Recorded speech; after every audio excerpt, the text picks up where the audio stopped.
we've seen how economists use graphs to represent relationships between two variables. Now we'll see how an economist can represent a relationship among three variables in a two-dimensional graph. The trick is you only change two variables at a time. Suppose we're interested in a relationship among three variables, and a good example would be making a map of a terrain. In this case, you've got three variables that change as you move across a terrain. One is your east-west coordinate, called your longitude. The other is your north-south coordinate, called your latitude. And finally, there is the distance that the terrain lies above sea level or below sea level, the altitude or the height of the point. As you move through a terrain, all three variables are changing: east-west, north-south, and height above sea level. So when we draw a map, how do we represent these three variables? Let's look at a set of data points, and then we'll show how we represent them in a graph. Suppose we have a set of combinations of latitude and longitude for which the altitude remains constant. That is, let's look at points that have a constant altitude of 1,000 feet above sea level. And if we identify a set of these points, we'll find that the latitude and longitudes that give us an altitude of 1,000 can be written down in a table. Suppose that at a latitude of 200 feet north and 600 feet east, we have an altitude of 1,000 feet. Suppose at another point, a latitude of 100 feet north and 100 feet east, we have an altitude also of 1,000. And finally, a third combination. Notice the trick here is I'm holding my altitude constant as I change latitude and longitude. All of these combinations of latitude and longitude have a constant altitude of 1,000. So let's move these numbers over to the box at the side and then show how to represent them in a graph.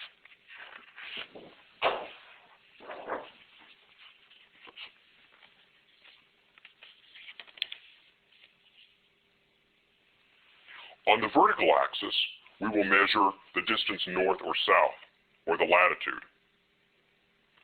On the horizontal axis, we'll measure the distance east and west, or the longitude. And altitude we'll represent in a special way in the graph, and I'll show you in just a moment. So let's look again at those points that we started with.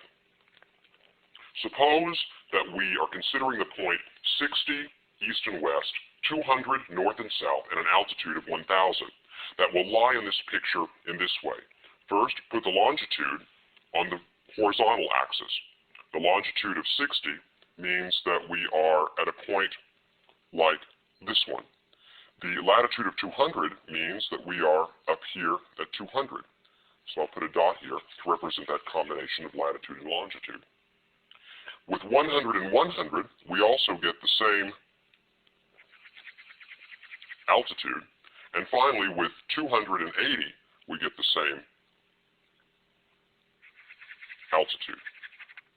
Each of these three dots represents a latitude and a longitude combination with a constant altitude of 1,000. So what I can do to make it easier is I can connect all the points that have an altitude of 1,000 and label this curve 1,000.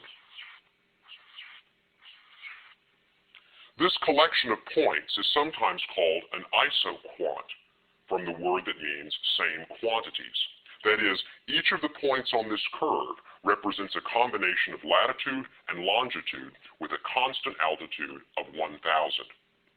Now, this is not the only isoquant that we can draw. We can now change the altitude and find another set of combinations of latitude and longitude that have a different constant altitude. Let's consider another set of information here. Suppose we look at this table of numbers. Here are combinations of latitude and longitude that have a constant altitude of 2,000. 200 north and 200 east gives us an altitude of 2,000. Same with 140 and 300, and so forth. Each set of combinations here of latitude and longitude gives us a constant altitude of 2,000. So now let's represent this set of points with a different isoquant in the same graph. Let's start with a combination of 200, 200, with a longitude of 200 and a latitude of 200. We're going to get this point right here, and that has an altitude of 2,000. We also get an altitude of 2,000 with a longitude of 140 and a latitude of 300. That would be this point right here. 300 and 100 gives us another combination with an altitude of 2,000. And finally, one last point. Here, at a latitude of 300 and a longitude of 380, we also have an altitude of 2,000. Now, we can connect all of these dots to get another isoquant, that is, another collection of points where the altitude is constant, this time at an altitude of 2,000. However, notice this dot lies way up here. It doesn't appear to be on the same curve as these three dots. In fact, if I had more points, what I would see is that this isoquant is actually an oval shape that comes around and connects to itself.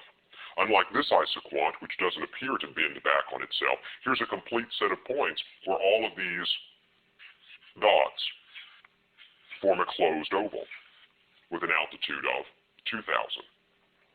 If I had other altitudes, I could form other isoquants, that is, other points with constant altitude. For example, this oval might represent the set of points that have an altitude of 3,000. And finally, here in the middle, there might be a point at the top of our hill that has an altitude of 3,500. Here, then, is our isoquant map. What I've done is I've collected points together that have constant altitude. You can imagine here a topographical map where the altitude is rising as we move up to the northeast, and then after you go over the top of the hill, you begin to lose altitude. In fact, what you're seeing here are cross-sections of a hillside. Imagine a plane coming through and lopping off a hillside at a certain altitude. Here's what it would look like if it were lopped off at 1,000. Here's what it would look like if it were lopped off at 2,000. Here's the shape of all of those points with an altitude of 3,000, and so forth. This is the way an economist represents three dimensions in a two-dimensional graph. We use the two axes to represent two of our dimensions, in this case, east and west and north and south. And we use the third dimension in the graph, and we represent the third dimension in the graph as the numbers on the isoquant lines. Later, we'll be using this tool to represent consumer preferences, as well as the trade-off between factors of production in the making of goods and services.